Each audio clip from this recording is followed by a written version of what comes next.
여러분 안녕하세요. 마이펫 상담소 윤쌤입니다.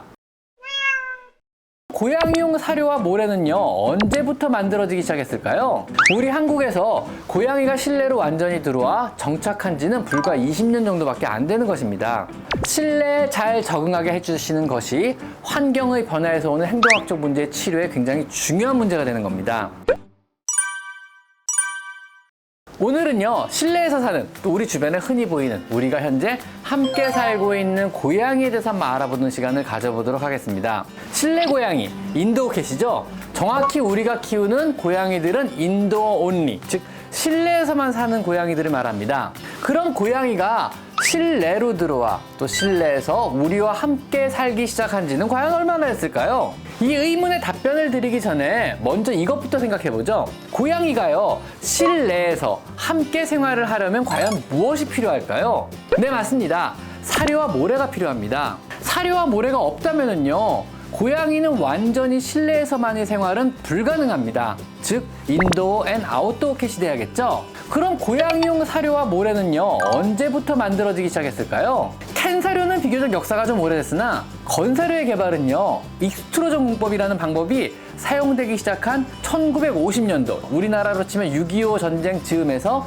피리나 사이에서 처음으로 개발되어 생산되기 시작했다고 합니다.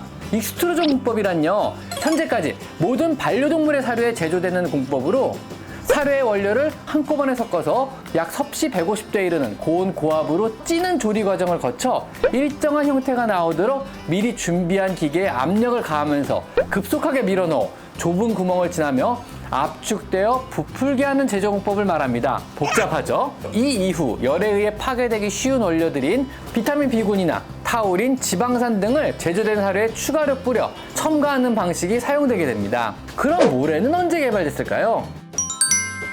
고양이 모래는요, 미국 미시건주에서 에드워드 로우가 1947년도에 사료가 개발된 때랑 비슷하죠? 벤토나이트를 상용화하여 키티 리터라는 상품명으로 고양이용 모래를 판매하기 시작한 게 시초입니다. 고양이가 사람과 함께 살기 시작한 지는요, 전체 1만 년이 넘는 역사 중에 70년 정도밖에 안 되는 것입니다. 그럼 한국은 어떨까요? 우리나라에서 키우는 고양이의 종류를 보면은요, 절대 다수는 코리안 숏헤어, 줄여서 코숏이라고 부르는 종류가 거의 절대 다수를 차지하게 됩니다. 통계상으로 약 70% 이상을 차지하게 되는데요. 우리나라는 고양이 모래가 처음으로 사용되기 시작한 지는요, 불과 1999년경입니다. 이때 다음이라는 인터넷 카페에 고양이 동호회가 생기면서 처음으로 일본에서 고양이 모래를 공동구매 형식으로 직구를 하게 됩니다. 이때 직구한 모래가 퓨리나사의 타이드캣이었습니다. 이쯤 저 윤쌤도 고양이를 키우기 시작했습니다. 우리 한국에서 고양이가 실내로 완전히 들어와 정착한 지는 불과 20년 정도밖에 안 되는 것입니다.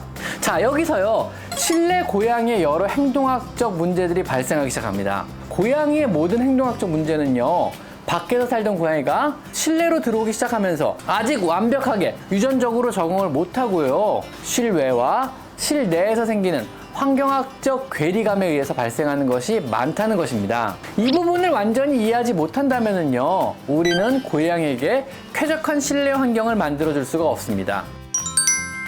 보통 우리가요, 미국이나 해외 이민을 가게 되면은요, 이민 1세대, 이민 1.5세대, 혹은 이민 2세대, 이렇게 구분을 하잖아요. 이게 이제 얼마나 그 나라에 정착했나는 척도가 되는 거거든요. 한국의 고양이는요, 사람과 함께 살기 시작한 고양이 1만 년 역사 중에 이제 막 실내에 들어와 살기 시작한 지는 20년 난지 1.5세대나 2세대 정도밖에 안 거셨을 뿐입니다. 엄마나 할머니 세대부터 살기 시작했을 테니까는요. 즉, 이 고양이 행동학적 문제가 어떤 약물을 사용할 정도로 머리에 근본적인 문제가 아니라면은요, 환경을 실외와 실내의 괴리감을 맞춰주는 것만으로도 많이 개선을 시킬 수가 있다는 것입니다. 나무나 담벼락에 올라가 영역권을 관찰하고 쉬는 것 대신 실내에 커다란 캣타워를 창가에 놔주시고요, 또 커다란 나무에 스크래치 하던 것을 커다란 스크래치 포스트로 대체를 해주며 고온 모래에 대소변을 놓는 것을 실내 커다란 화장실에 벤토나이트 모래를 깔아주시는 것으로, 또 사냥을 다니던 것을 열심히 사냥놀이를 통해 사냥 습관을 유지시켜주는 것으로 대체함으로써 실내에 잘 적응하게 해주시는 것이 환경의 변화에서 오는 행동학적 문제의 치료에 굉장히 중요한 문제가 되는 겁니다. 혹시 밖에서 자유롭게 생활하는 아이들을 실내에 가두어 자유를 제한을 생기는 그런 문제가 아니냐라고 생각하기도 하십니다. 그런데 또 이것은 별개 좀 틀린 이야기도 합니다. 자유에 대한 정의를 잘못 내린 건데요. 인간을 포함한 모든 포유동물은요, 5대 자유를 누려야 한다고 정의하고 있습니다. 이 5대의 자유란요, 굶주림과 목마름으로부터의 자유, 그 다음에 불편함으로부터의 자유, 또 질병으로부터의 자유, 정상 행동을 표현할 자유, 그리고 마지막 5번째가 공포로부터의 자유입니다. 실외 생활하는 길냥이는요, 이 5가지의 자유 중에 한 가지 자유밖에 못 누리게 되고요. 이로 인해 생기는 삶은요, 생각보다 고달픈 삶을 살다가 5년 남짓의 짧은 평균 수명을 마치고 별로 돌아가게 되는 겁니다. 여러분도요, 이 사회의 속박에서 벗어나 자연 안에서 자유를 누리며 살겠다고 산으로 들어가 텐트를 치고 풀뿌리를 캐먹으며 살고 싶다는 생각하는 분은 아마 아무도 안 계실 것입니다. 우리 역시 한 가지 자유를 포기하고 나머지 자유를 공포나 질병이나 불편함 등으로부터의 자유를 누리고 있지 않은가요? 고양이 행동학적 문제 해결은요, 사실 제 입장에서는요, 강아지보다는 훨씬 쉬운 편에 들어갑니다. 비용을 들여서 환경을 개선하고, 그래도 안 된다면은 약물을 통해 공포심과 흥분도를 낮추어 삶의 질을 개선시켜주는데 그 초점을 맞춰주면은요, 의외로 자연스럽게 잘 해결되는 편입니다.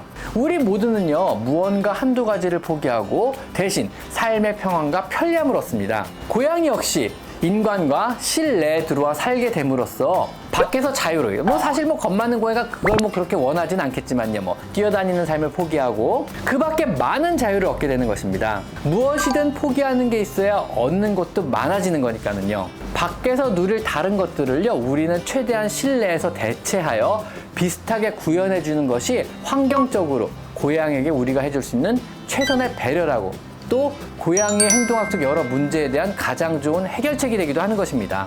여러분 어떠세요? 오늘은 내용이 좀 어렵지 않았나요? 우리 고양이들의 행동학적 문제의 근본적인 이유와 또 큰 틀에서의 해결책을 한번 이야기해 봤습니다. 자, 오늘은 여기까지 마이펫 상담소 윤쌤입니다. 감사합니다.